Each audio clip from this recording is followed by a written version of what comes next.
Hey guys, welcome back to Content is Profit. It's, I think, tomorrow is Christmas for you consuming or listening. Maybe. Or maybe the day after tomorrow. Or maybe it already was. Who knows? No, it's Either way, it's definitely tomorrow. Merry Christmas, Happy Holidays. But yeah, we couple last weeks we had a couple local events. One of them was the Jacksonville Podathon, which it was incredible because we had a lot of local creators, and it was the second time in a year that we attended, or the last time was December of the year before.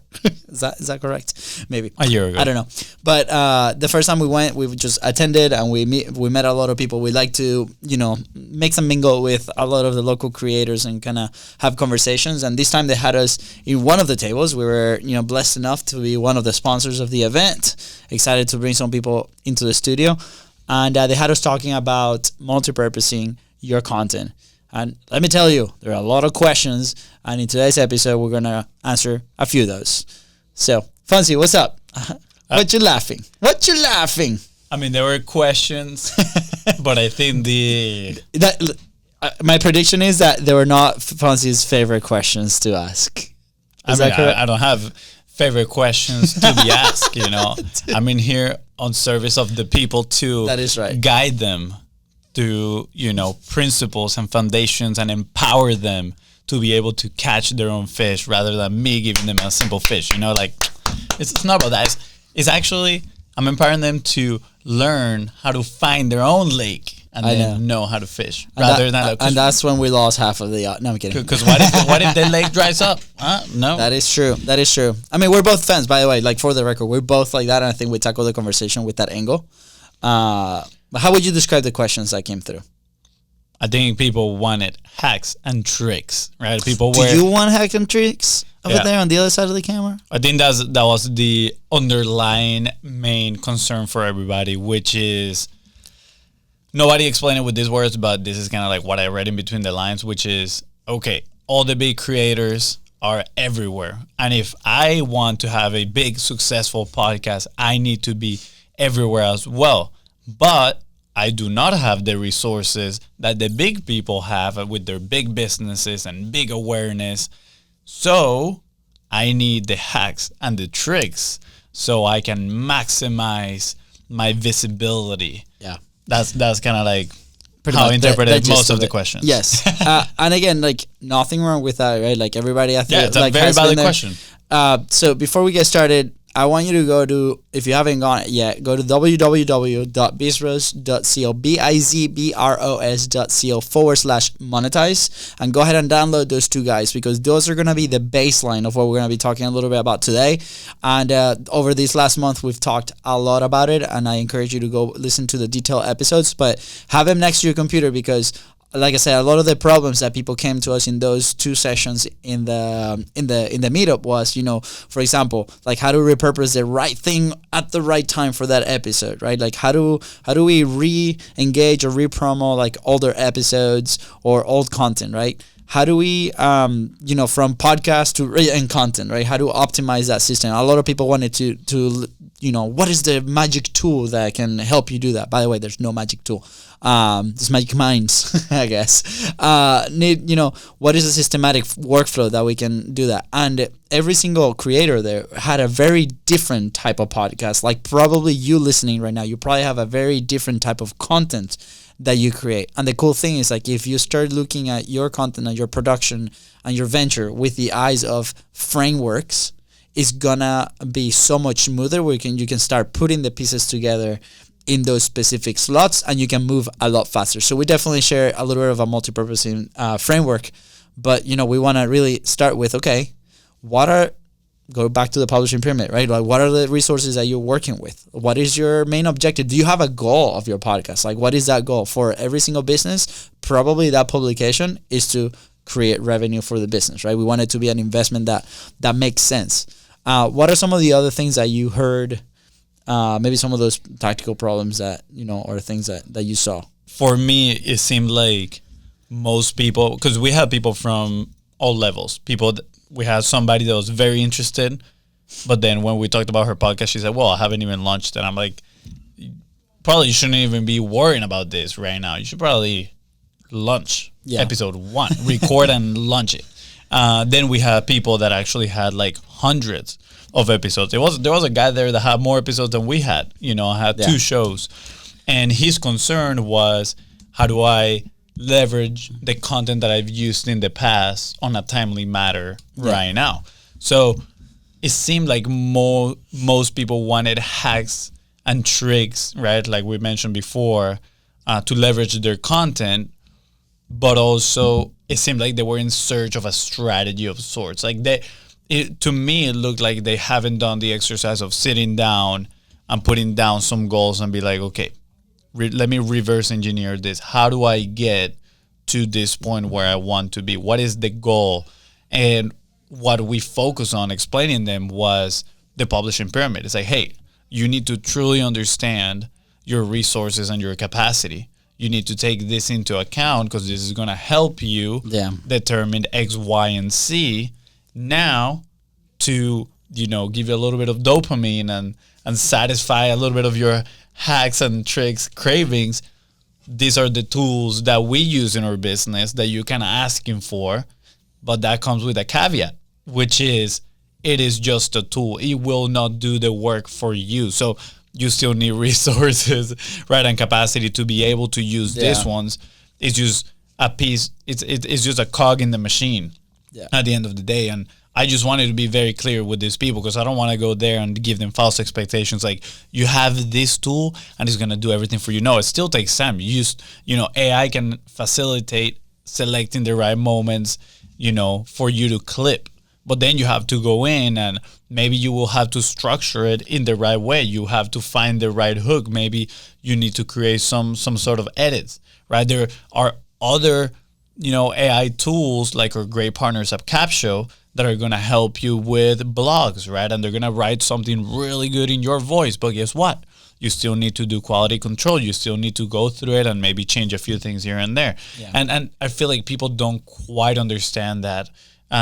They feel like maybe these tools can do the work for them and can, take over some of their, team members' responsibilities. When at the end of the day, they are just tools to facilitate one of the tasks. Yeah, I think a point to consider, and again, we'll share a couple of examples in just a second, and we will share a framework that has helped us tremendously specifically for our show.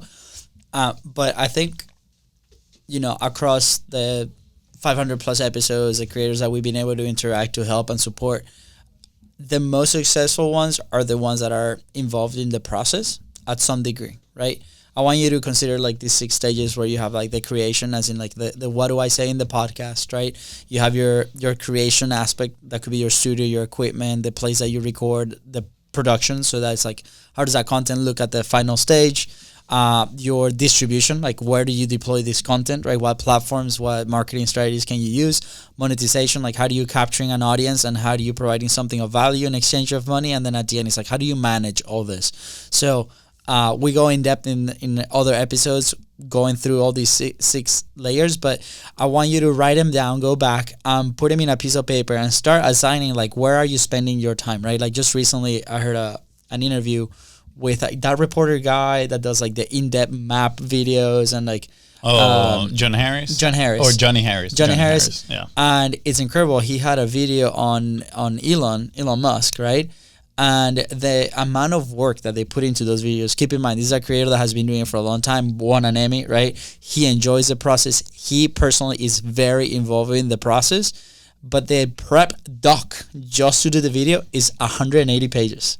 Wow. And they do a new mood board for the entire video every time they do a video. It takes about 8 weeks to release one video, right? So it brings into perspective, right? We want all these hacks and tools and things, and we forget about the craft, and we forget about the process of actually enjoying the craft that we do. And you don't have to enjoy all 6 phases. You could have like a really good operator that manages all that for you, or you might leverage some tools like Notion, or you might leverage some virtual assistant for different tasks. So go through the 6 categories and start putting like where do I'm spending the time, right? So that's number 1.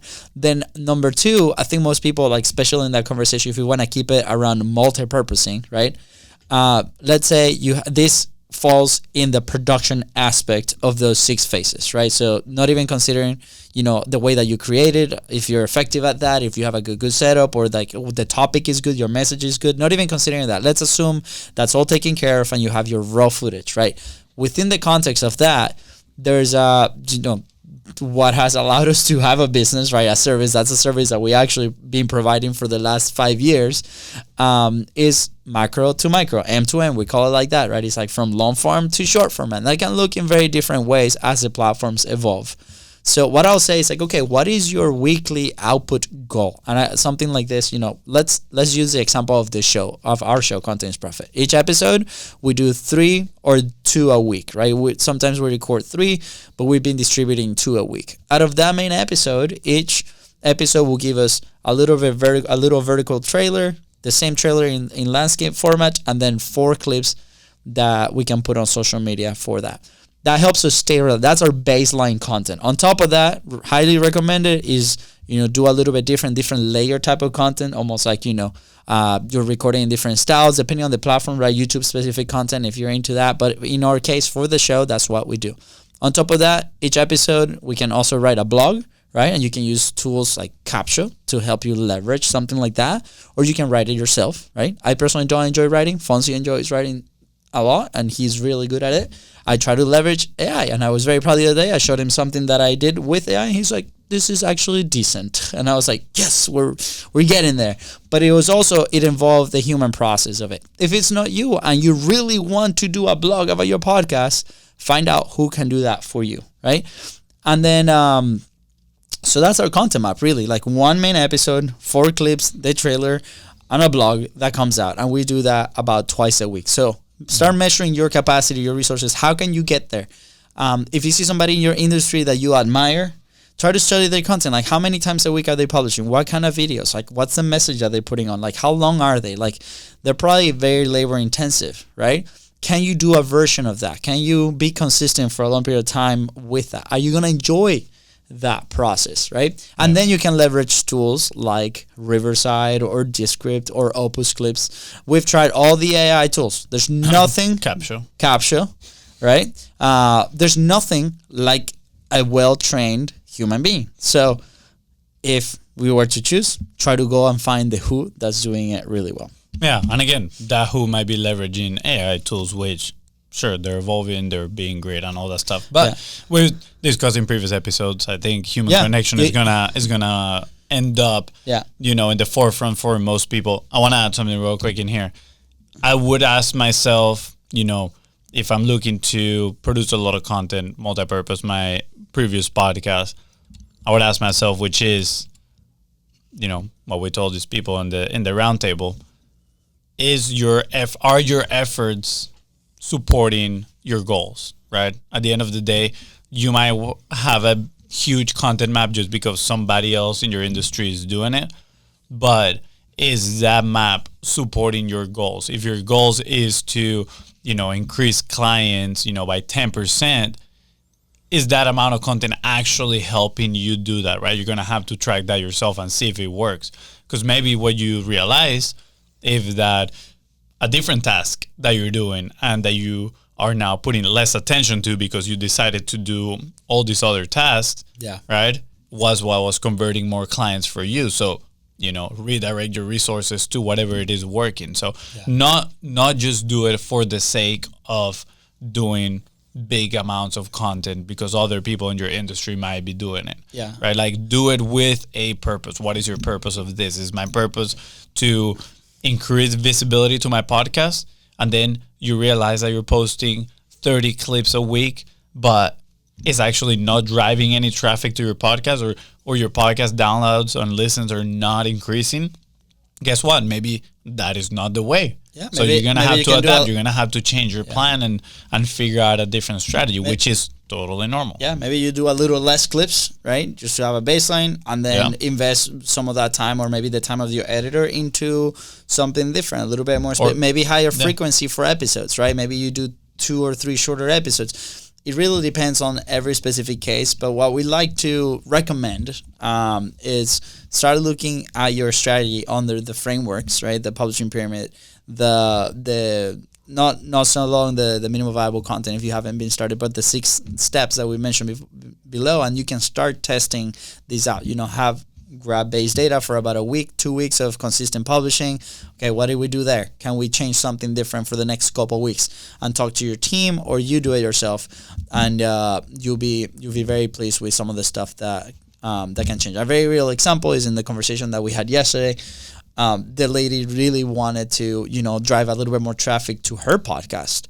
What we've seen, the best way to do that is by going into other podcasts as guests and maybe not clip as much, right? The clips will help you maybe discover some new people, but maybe they don't transfer it from social platform to listenership, but other people do. So, she wanted to produce 2 episodes a week, but now she has a little bit more time to maybe not plan her episodes, but to go on other platforms, right? So she can use a resource that she had, which was a virtual assistant, to go find her interviews to be at and promote her podcast that way. And that's the thing that she's going to try in the next couple of months, and then they'll continue the conversation. So I will encourage, this is a game, play the game, get good at the game, right? On the parts that you're not that good, right? Start bringing in people or tools to leverage that. And if you want specific tools, like the ones that we use every single day here in our studio, send us a DM, a message, download, bizros.co/monetize, send us a text message as soon as you receive it. We're happy to share some of the ones that we use. And we need a guide. Go from there. We need a quick guide.